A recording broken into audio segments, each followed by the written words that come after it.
they hate. And I know better than to listen to the people who are calling us slaves.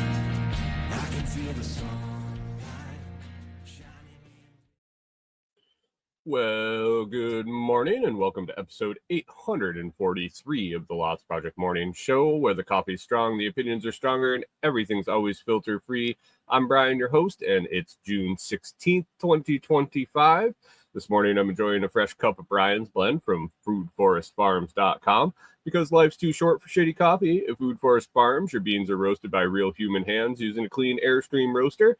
More than just a customer, your family. Get 10% off with code LOTS10. That's LOTS10, and shipping is always free.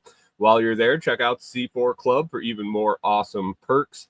Today, I've got a packed show. We're going to dive into a bushcraft project I took on in the food forest out at Delinquent Scully, an update from K&B with a happy table customer, new website and launch, and possibly some new products on the in the works. A little news segment called "No Kings, Bombs Flying, and Fishy Shootings." Excuse me, I can't even read my own notes this morning. Plus a couple of good movies we caught this weekend.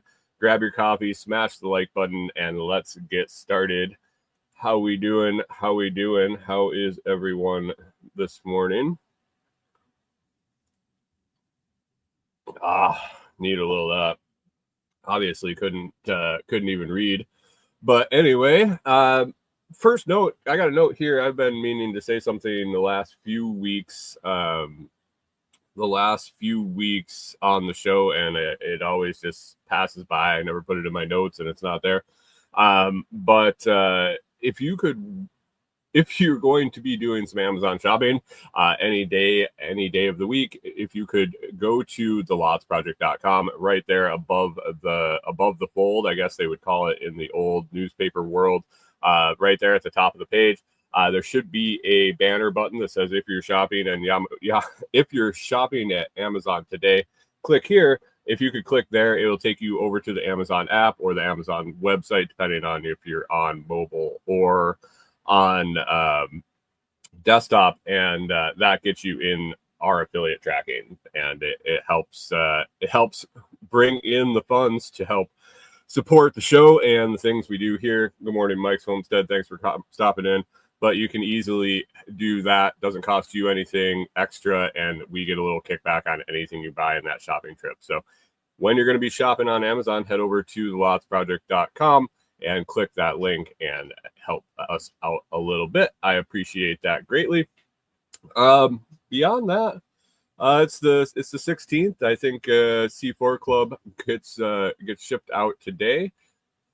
Usually on the 15th, but the 15th was a Sunday. Happy Father's Day to all the fathers out there. Hope you enjoyed your Father's Day.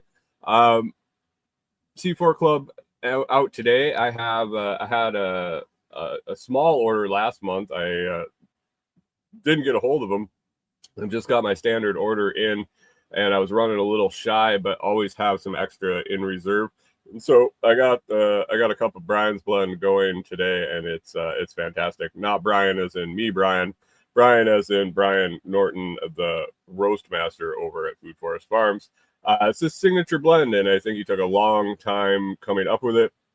It is a pretty solid everyday drinker. So if you're looking for something and you don't know if you like light, dark, medium, roast, whatever, and you're looking for a general blend that's going to suit you well, definitely check out the Brian's Blend over at foodforestfarms.com.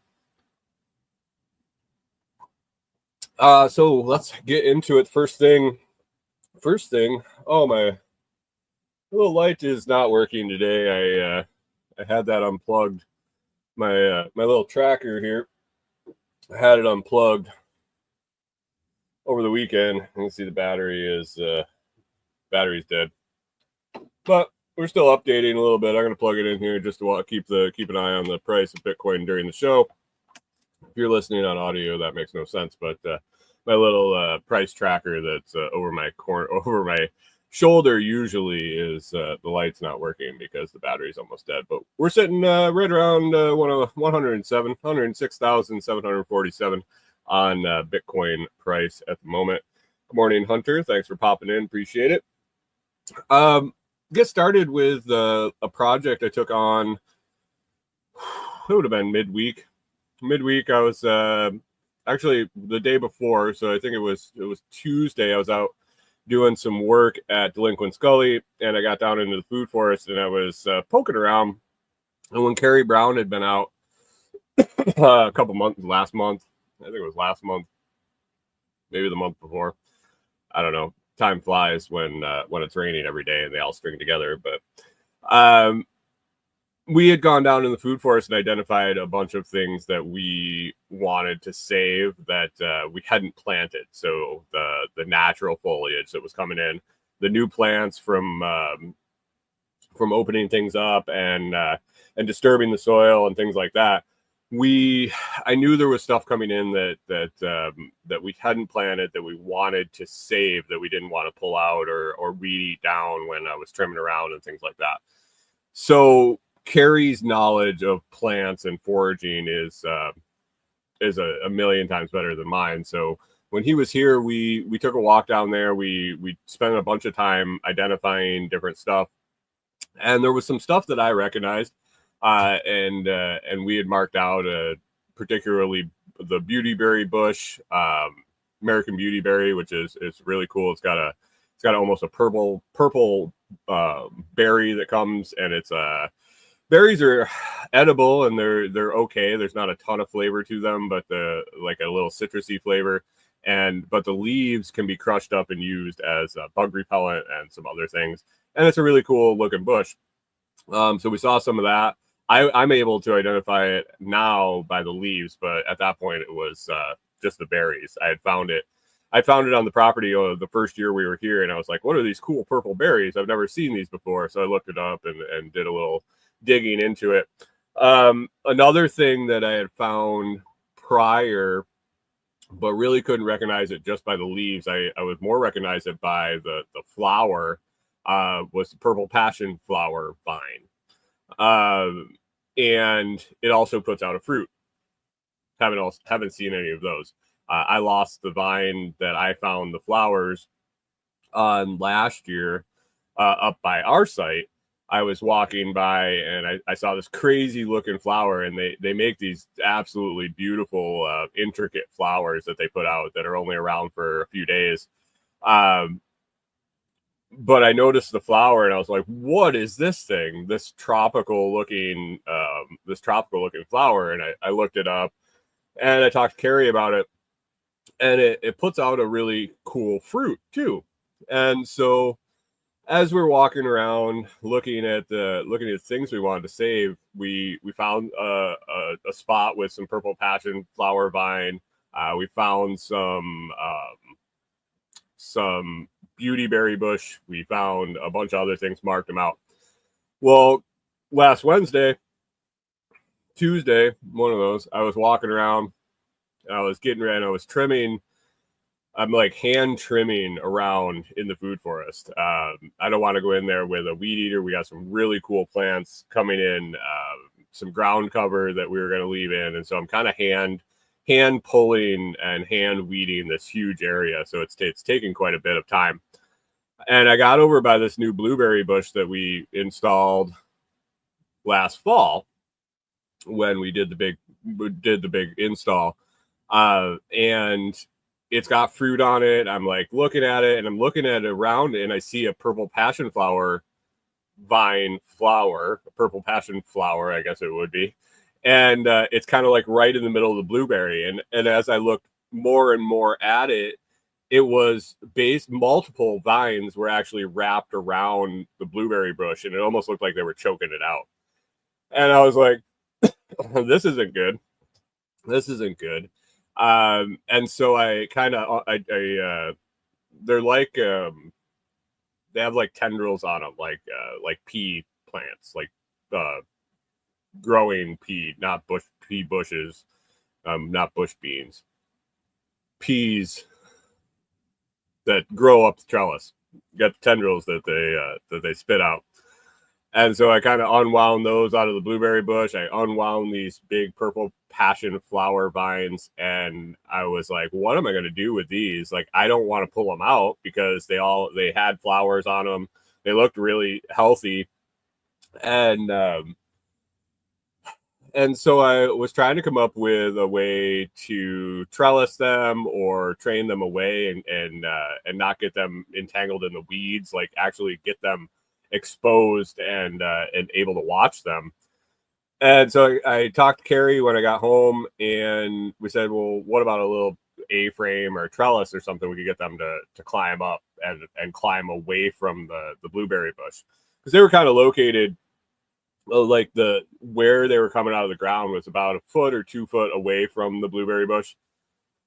And so I did a little digging on the interwebs, and I found, and I had never done this, and it's always a skill I wanted to get into. I see a lot of Facebook posts and TikTok videos on guys doing bushcraft techniques, building things out of sticks and paracord and things like that.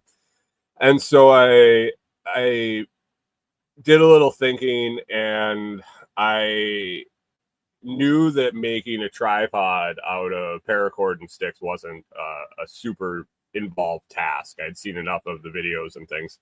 And so I watched a couple YouTube tutorials. I figured I was going to make a little tripod and string some paracord around the outside and make my own little trellis down there.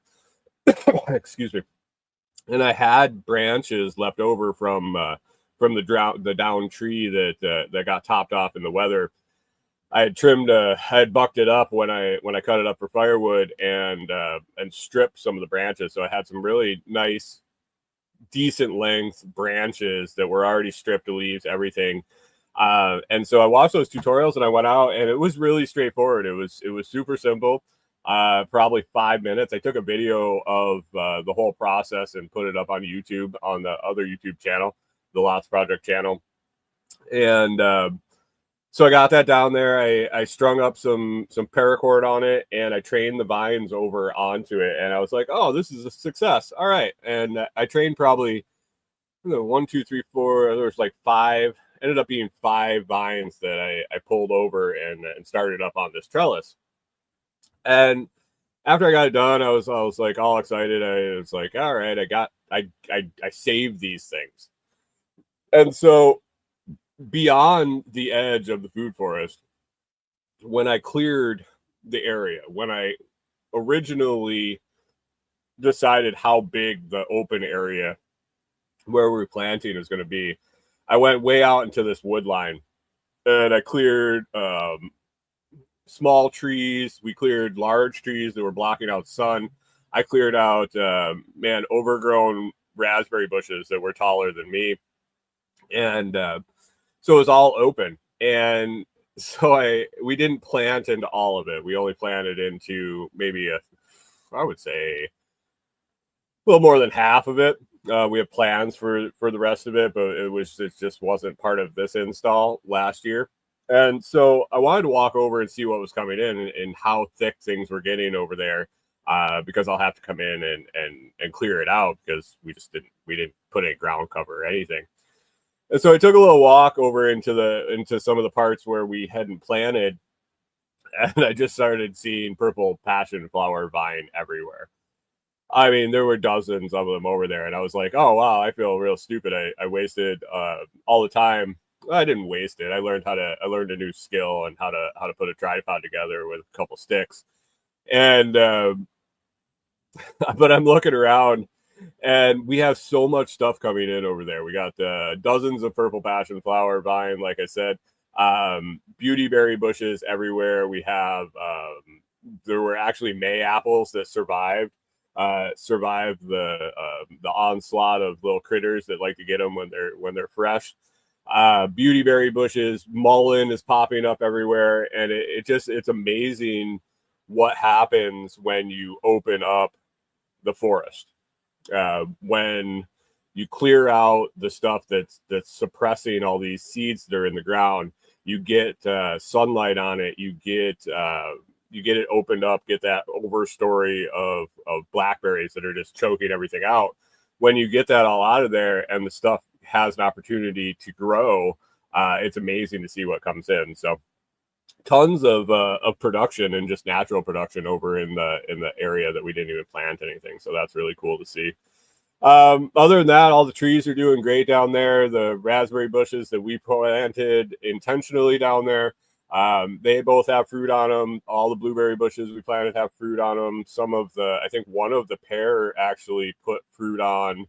One of the pear trees actually put fruit on this season, but all the other trees are just taking off, like more than a foot growth, I would say, on all of them so far this year. So it's been a rainy / sunny year. It seems like it's raining every day and then sunny part of the day. So plenty of water and growth, and definitely warm and humid at this point. So, but that was a little project I got done. I was happy with that, how it turned out, and I think the skill could be used a bunch of different ways, and not just for a little trellis down there. Yeah. Well, let's move on to the update with K&B Custom Built.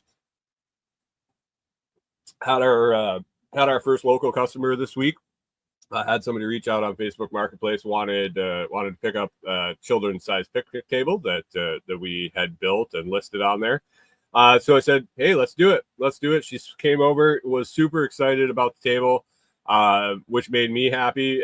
She told me that the child she was buying it for is actually her grandkid, isn't even born yet. So they're they're gonna have the table for a while for sure. But she was happy with how sturdy it is, how well it was built, and the color and the stain. And I loaded it up in her truck, and off she was. So that was cool. So I got to build another one of those, which means actually I got to build 2 more of those. One I have pre-ordered for Corey's family that's coming down in September, that I have to have made then. But we want to make another one because we're going to keep them listed here locally. And so I'm going to put a jig together. That's kind of on the list for this week is putting a jig together for the ends. So they end up more uniform and go together easier, because they were a real pain in the ass to put together the first time. Table was, all in all, the table was super simple to do. Getting things lined up on the ends and then having them be symmetrical would be a lot easier with a jig. So I got an idea to use some plywood and some blocks and just throw them together, and so they'll go together super easy. Bree Wilder saying that they need rain, about to go out and hand water for a while. You can have some of our rain. It never stopped. Our rainy season never stopped. When we moved down here, everybody said that there was rainy season over the winter, and then it goes away and it's dry, and it definitely hasn't been dry.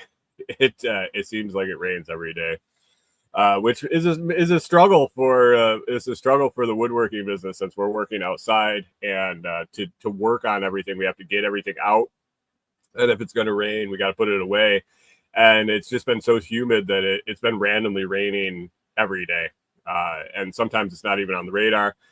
Corey and I were laughing yesterday. We pulled up the radar, and the weather was coming from 2 different directions at the same time over top of us. So it was, there were storm clouds moving from the east, and then developing storm clouds coming from the west, and they were overlapping over top of us. So I was like, I don't even know what's going on here.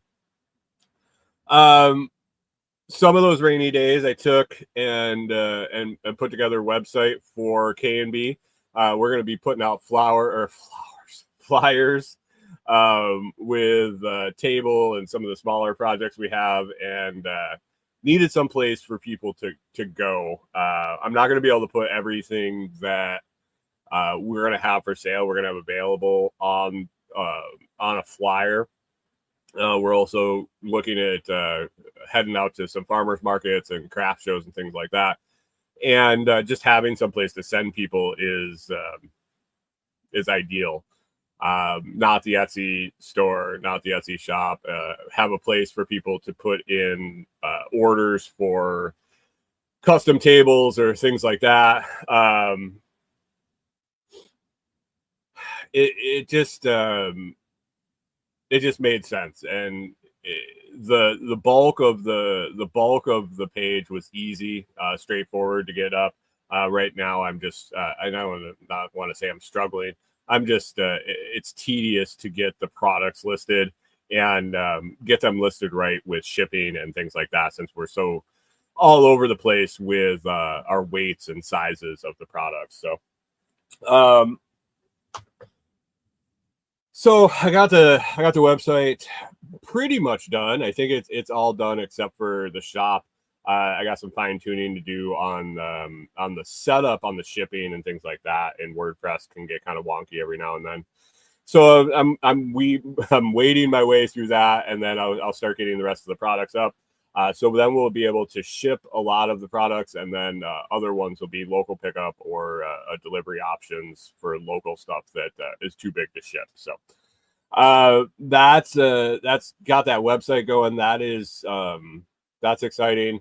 And then the other things I got on the docket for this week for K&B are, like I said, building the jig and getting the 2 children's picnic tables, working on them. Excuse me.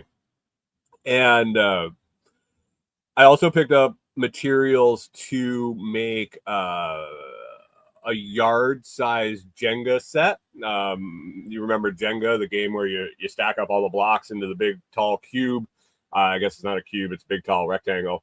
And you take turns each pulling out a piece at a time, back and forth, or however many people you got in the group playing.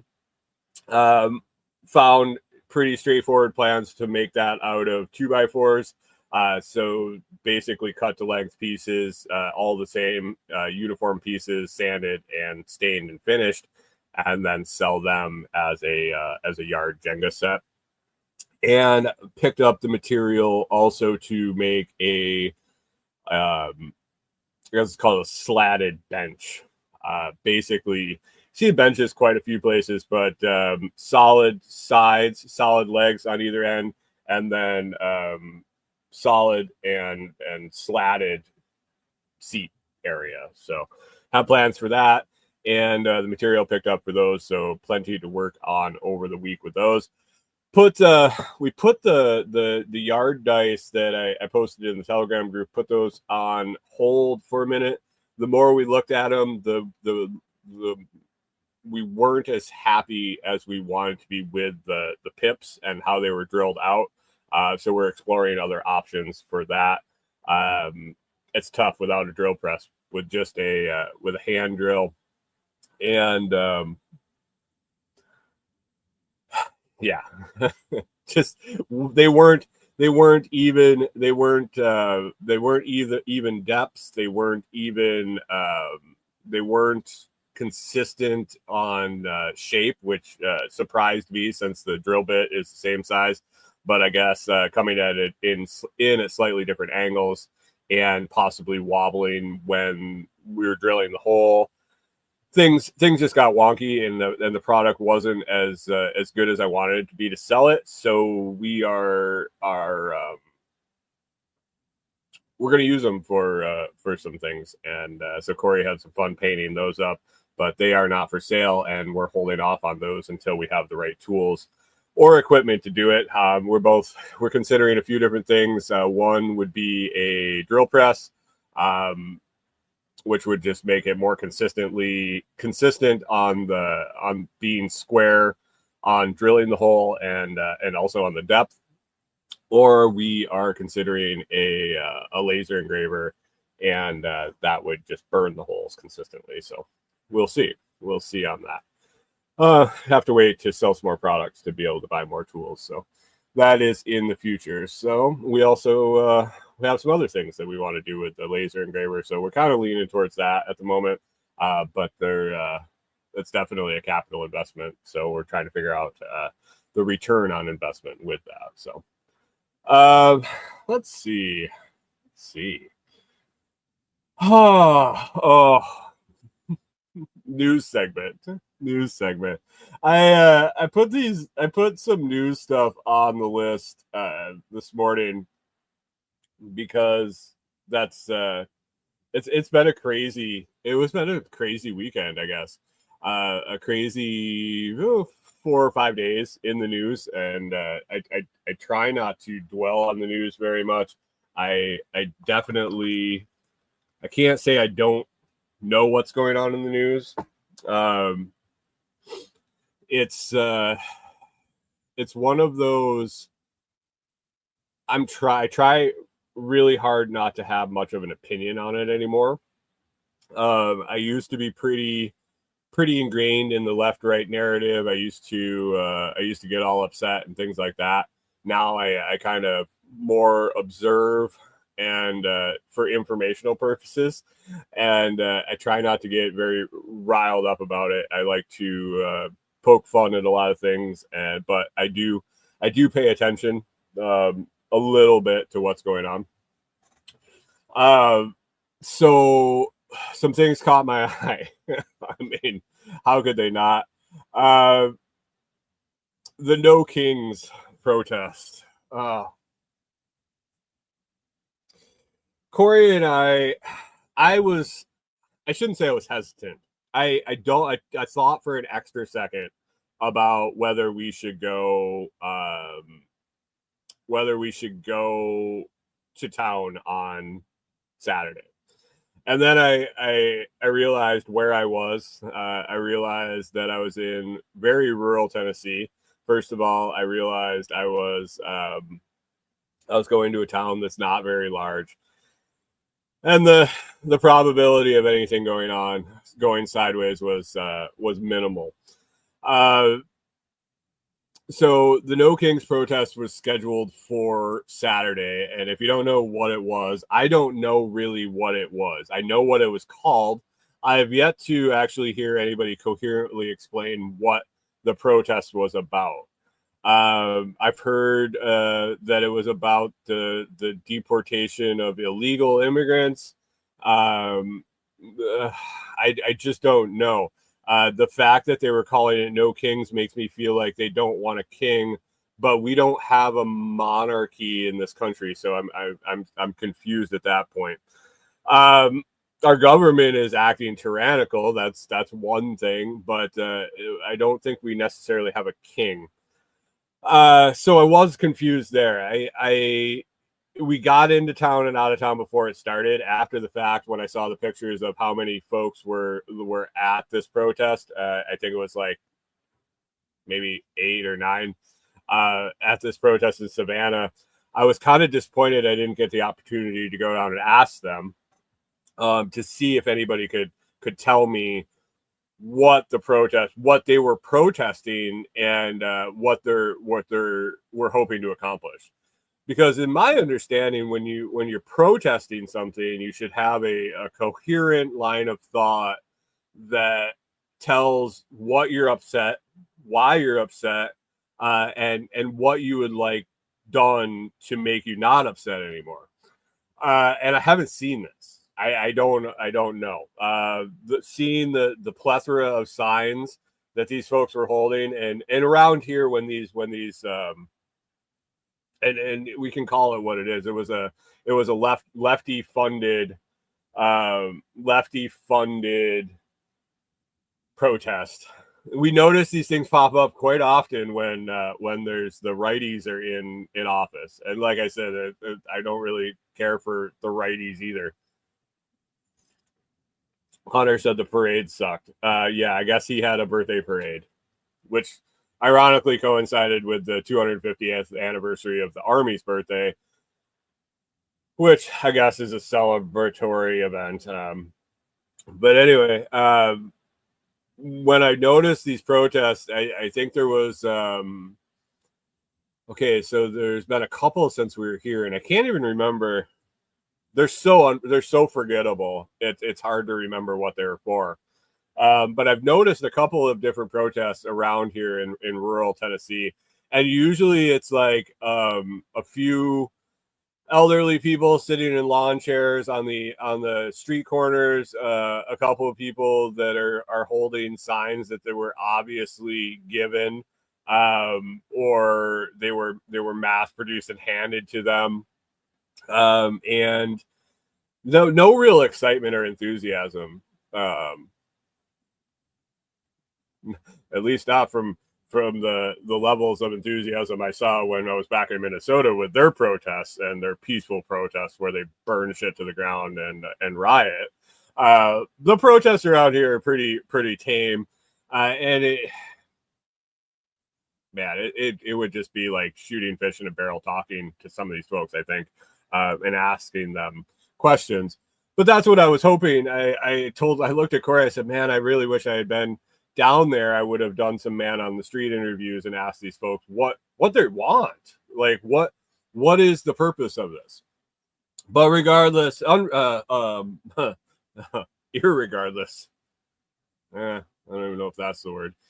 It sounds like there was about 2,000 of these things that happened across the country. 5 million people total.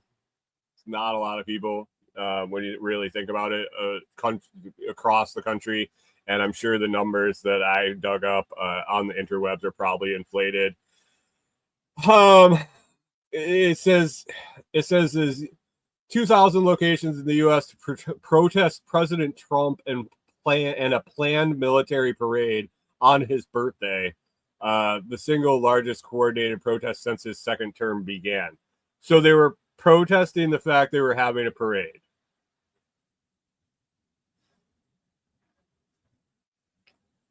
Okay.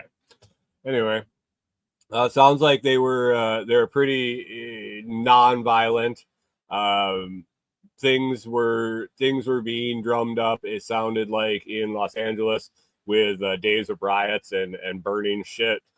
Before this, I lost track of the riots in LA and the Marines coming in. I didn't see if anything went down with that. But it was very disturbing. I don't know if disturbing is the actual descriptor I want, but watching people burn down a city and raise the flag of a different country, protesting the removal of said people from that country to go back to the country that they're so proud of that they want to wave their flag. It's very confusing. The whole thing is very confusing to me, and I don't claim to understand it, and I don't necessarily want to understand it because it's not part of my world right at the moment. But I lost track of that. I don't know if they ended up what ended up happening with the ICE protesters in LA. The No Kings rally in Minnesota were canceled, I guess. There was a pretty crazy event that happened up there. I've had my eye on over the weekend. And it doesn't pass the sniff test for me, but I got to go with what has been officially said. I guess this some gentleman, I guess he's not a gentleman if he did this, but this guy, the Patsy Vance Luther Bolter, I don't even know how you say it, 57-year-old dude decides that he didn't like what went down. From what I see, well, he went and he shot a Minnesota state rep and her husband at his door, knocked on their door in disguise as a police officer. He had a really, really shitty security uniform and a really creepy looking mask on. But it looks like he shot a woman and her husband. She happened to be a state rep. And then went to another, I think he was a state senator. Let me see. I think he was a state senator. Yeah. And his wife, he shot them, the same tactics, knocked on the door, impersonating an officer and wearing a mask. And they're going to survive, it sounds like, the guy and his wife, the senator and his wife. But the state rep and her husband were shot and dead. From what it looks like, I haven't read his manifesto.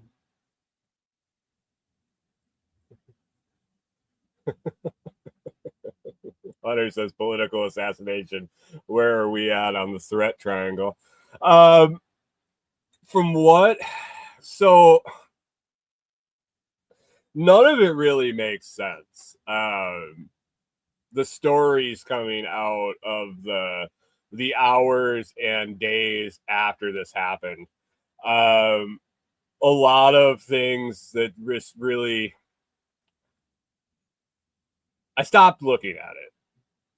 I couldn't. Immediately they started in on the political narrative. He had a manifesto in his he had a manifesto in his car. He had a stack of No Kings protest flyers in his car.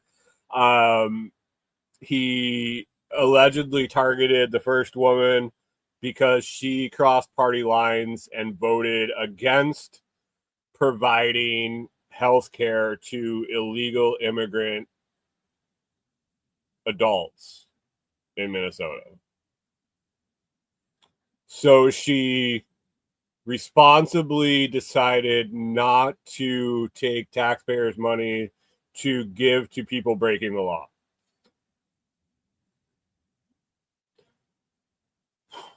I mean, how dare she? But anyway, as soon as they went down the political role that it was politically motivated, this, that, I was just like, yeah, done. Like, I kind of tuned out a little bit. But then as I'm watching this manhunt, one thing caught my eye. They pulled his wife over on the highway in the town that we lived in Minnesota. So that came up in my feeds just because I kind of follow the local area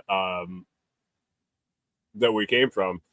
And so she was pulled over there. They're hunting for this guy. They're talking about all the weird shit going on with him. Like, he had a shootout with police and managed to escape, like he was some sort of hitman, professional hitman. I don't know.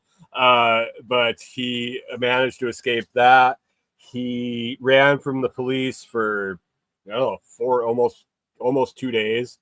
And then they randomly catch him in a field out in the country. They spotted him with a drone, and he just gave up. I don't know. It sounds like there's more to the story than what they're putting out there, and I wouldn't put it past anybody in Minnesota state government or federal government or any of it to put something together like this. So we'll see if any more comes out about that, but I don't know. I don't know if we should start right now by saying Vance Bolter did not kill himself. Might be something that if you're picking up what I'm laying down, they might want to take the sheets out of his bed and put a couple extra guards outside that don't fall asleep, and make sure that the video cameras are working on his cell, just to make sure nobody comes in and takes care of a problem.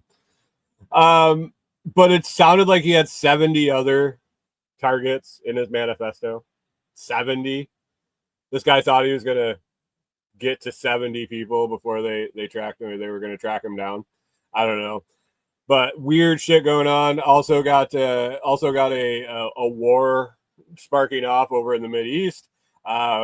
It sounds like double talk coming out of Trump's mouth. In one breath, he says we're going to stay out of it. In his next breath, he's saying that we're in the middle of it. I don't know. I think, man, let them kill each other. It's sad. It's unfortunate. But let's just stay the fuck out of it for once. I know. It's not going to happen. I know it's too much money involved. I know all this, but like, why? You got rioting in your streets. You got all this shit going on here, and you're going to go over and play world policemen over in the Middle East. I don't get it. But guys, gas prices are going to be on the rise. Crude oil futures, I think, jumped 17% or something in the wake of the bombing starting. You got Iran, Israel unprovoked attack on Iran. I guess is where I heard it. They launched an attack on Israel. And Iran's been fighting back, and it sounds like Yemen is getting in the mix, and it's just going to be a big old clusterfuck in the Middle East. So buckle up, more wars, more killing, more dead people, and like we don't have anything here to focus on. Why? This weekend, Corey and I watched a couple good movies. Speaking of political assassins, I guess they weren't political assassins, but I hadn't seen The Accountant, and Amazon was incessantly promoting The Accountant 2.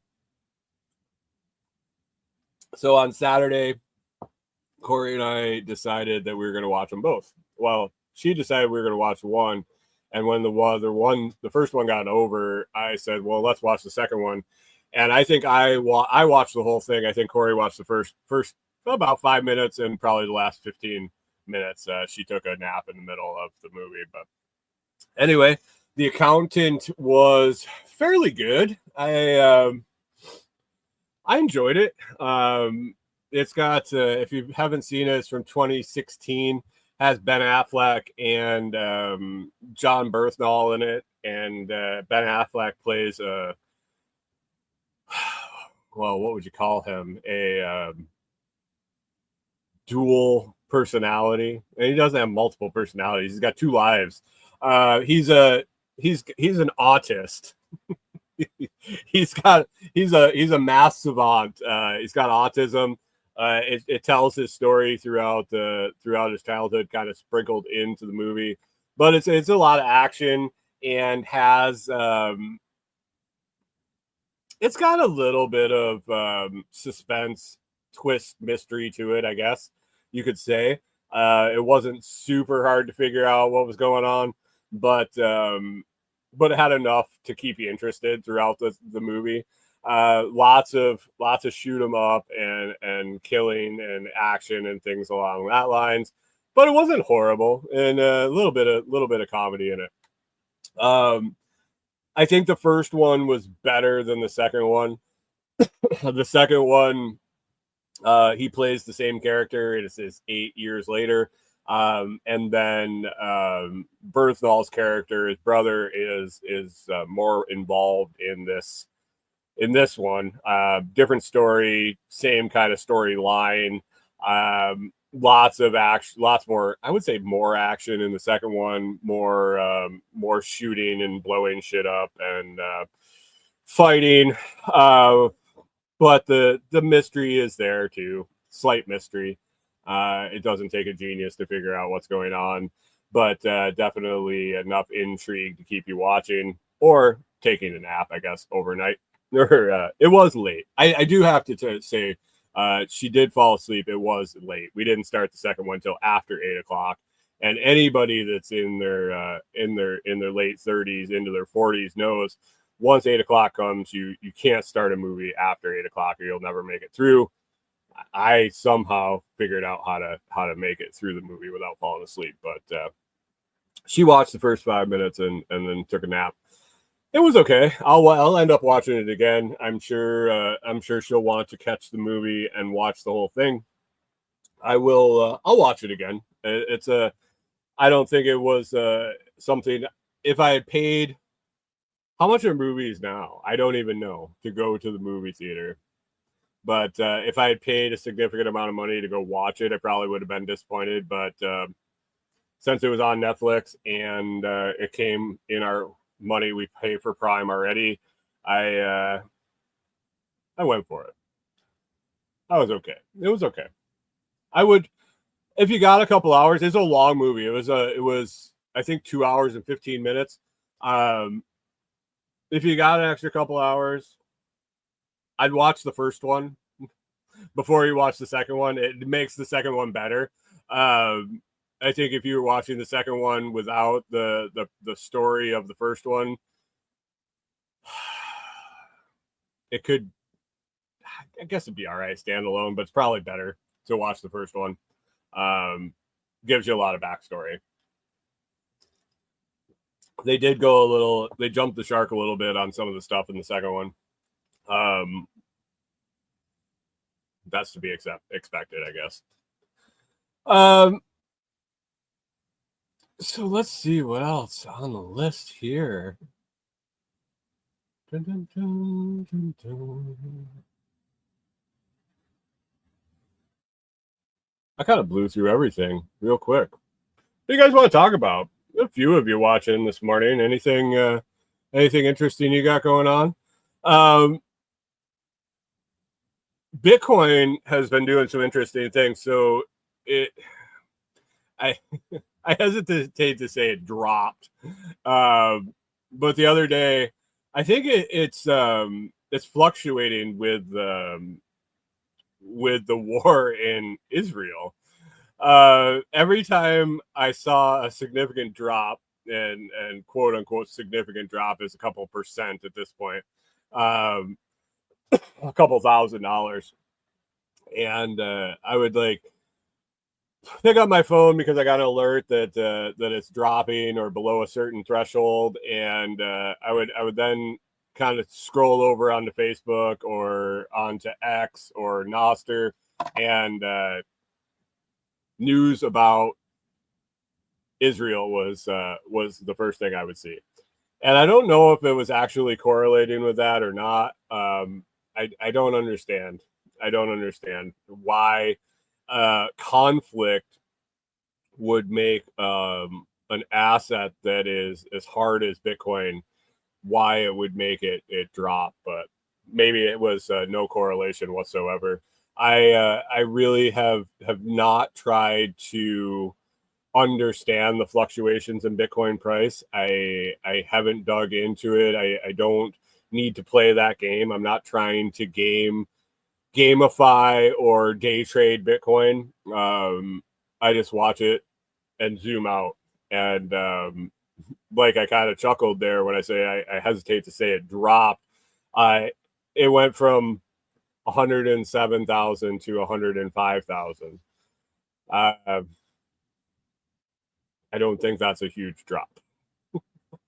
But my phone blows up because it crossed 1,000 threshold on the way down or on the way up. I woke up this morning and I got a notification in the middle of the night that it was now above 107,000.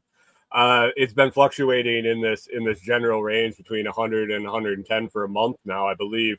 But I don't know what the big news was that it breached 107,000, but there it was.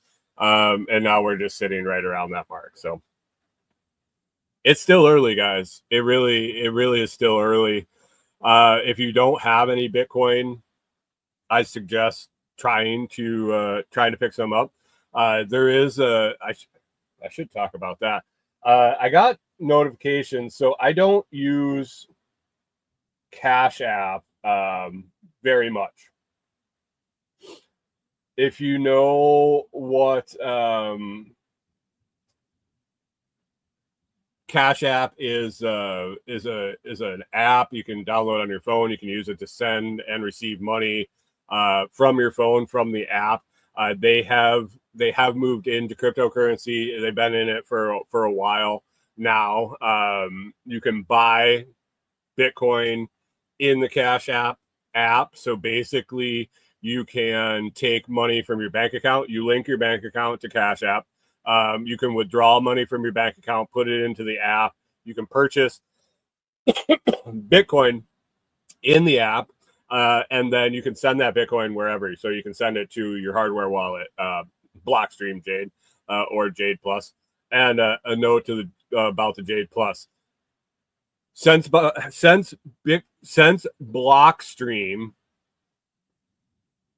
stop talking about Cash App for a second. Since Blockstream changed to the Blockstream app from Green, it's the same app. Basically, if you go into the Play Store and you go to update Green, it changes it to the Blockstream app. This is the native app that's used to interact with your Blockstream Jade or your Jade Plus hardware wallet. Hunter was upset that they were making another app last week on the show. They're not making another app. They just updated their current app and rebranded it. One of the things that happened when they rebranded, when they updated the app, is they turned all of the wallets you're going to have in the app are read only until you connect your device. So in green, you had the option to not display anything about the address that's associated with your hardware wallet unless you connect to your hardware wallet. Now you can see the balance. You can see the balance in your address. You can do everything. You can receive. You can get a receive address. You can do everything except send funds without your hardware wallet. That is still secure. The purpose of your hardware wallet is to sign transactions, is to sign outgoing transactions. The protection it gives you is that no one can send any Bitcoin from your address without your hardware device. So don't freak out if you had your green settings on. Hey, I don't see anything until I connect my hardware wallet. Now, when you open the Blockstream app, you'll be able to. Mike Somstead asked if it uses Lightning. I don't know. I have yet to dig into it. I got a message from a community member that had a freak out moment when they opened the Blockstream app to update some firmware on their hardware wallet, and all of a sudden they could see their balances. I went through the motions, had a sneaking suspicion that that's what had happened, and then I emailed my rep from Blockstream, and he said that they all have gone to view only. It also gives you the opportunity to have a receive address on hand if you don't have your hardware device. So if you want to lock your hardware device away in a safe, you can now view your balance. You can get receive addresses and whatnot right in the app on the go. Now you have protection. Lock that hardware wallet away somewhere safe, and if you don't plan on sending any of that hardware device can just stay away, and then you can receive. You can do whatever you want, everything in that wallet except send, right in the Blockstream app. Questions about that, feel free to send me a message. We took care of that pretty quick. Drew got right back to me when I had the question. I had a feeling, like I said, I knew the answer, but I wanted to verify with him, and so we can get things answered. I will dig in, Mike. I'll dig in this week on the Blockstream app. I just recently updated it, and I haven't messed around with it too much. I know Green had a Lightning wallet with Green, and it was in beta, and it was meh. It was meh. So I'll have to look in to see if they got a Lightning functionality. And I believe in my update it says you can buy. In my update from the company, it says you can buy Bitcoin in the new app too. So we'll see. But back to Cash App. Cash App, basically you can take money from your bank account. You can excuse me. You can deposit it in Cash App. You can buy Bitcoin. You can send the Bitcoin to whatever address you want, so you don't have to hold it in the Cash App app.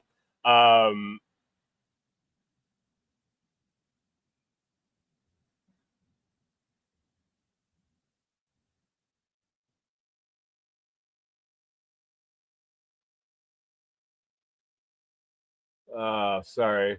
Hunter sent a paragraph here. I'm trying to read it.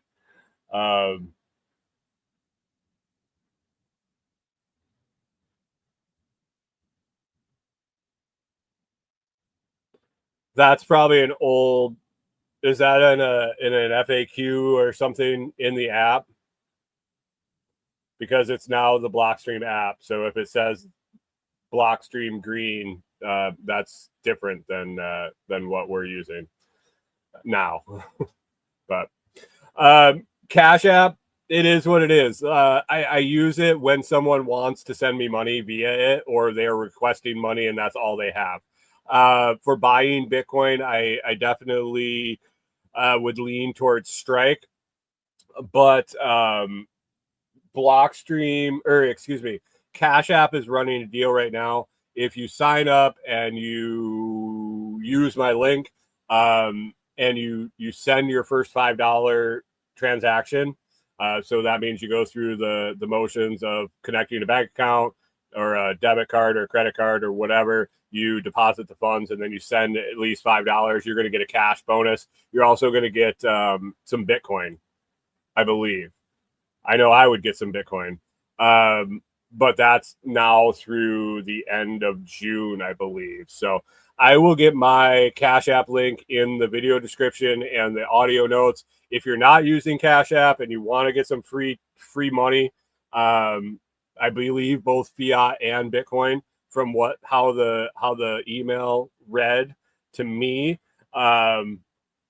hit the link, hook up your bank account, deposit $5. It is secure. I know they use Plaid usually for signing in and hooking up your bank account.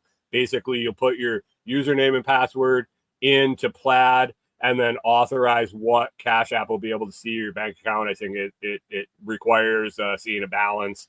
If you're worried about it, set up a free account online, a free checking account online, and transfer funds to that or whatever. But Plaid is very trusted and as secure as you're going to find as far as doing online connections and connecting apps to your bank account. I believe Strike uses Plaid also, where if you're going to connect your bank account to Strike for buying Bitcoin. But check out the link down in the description for Cash App. I would throw it in the comments, but I don't have it on the PC. It's on my phone, so I will get that taken care of. I think there's a code that you could use if you didn't want to click the link. I will have that available too. Like I said earlier, if you would go to the lotsproject.com when you're going to be doing your Amazon shopping and click on the link on the banner that says shopping on Amazon today. It's big, it's easy to find. Click on the banner and you'll get in the tracking for our affiliates. Amazon's been messing with my affiliate stuff, so I'm just curious to see if throwing the message out there can get any traffic flowing to it, because they shut it off all of a sudden. Not completely. Like I didn't get my account didn't get canceled, but my normal traffic has hiccuped. So I'm just trying to figure out what's going on. So with the number of people I know that download this and listen to it, hopefully I can see some change in that, and they didn't screw me too bad. You never know. So other than that, guys, I don't have a whole lot. It's like I said, hot and humid here. Looking like it's going to be that way all week. Hopefully going to be able to get some stuff done outside. I got Delinquent Scully work to do. Things are growing like a jungle out there with all the rain and then the rain off and on with the sun. The more I weed eat, the more it grows in. And so maintaining those trails and yards and things that we're wanting to keep from overgrowing has been definitely a ongoing task this year. Last year, about this time, it had stopped raining and nothing was growing. So it got a little easier and could get some other work done. We will see. Maybe the rain will end this week. Going to call this week and get an update on our posts and roof install. So hopefully I have good news and updates on that next week. So other than that, guys, have a fantastic week. I hope you get everything done that you want and you make it a productive one. Head on over to the Telegram group if you want to keep in touch during the week at t.me/lotschat. That's t.me/lotschat. Other than that, we will wrap it up and we will catch you next Monday.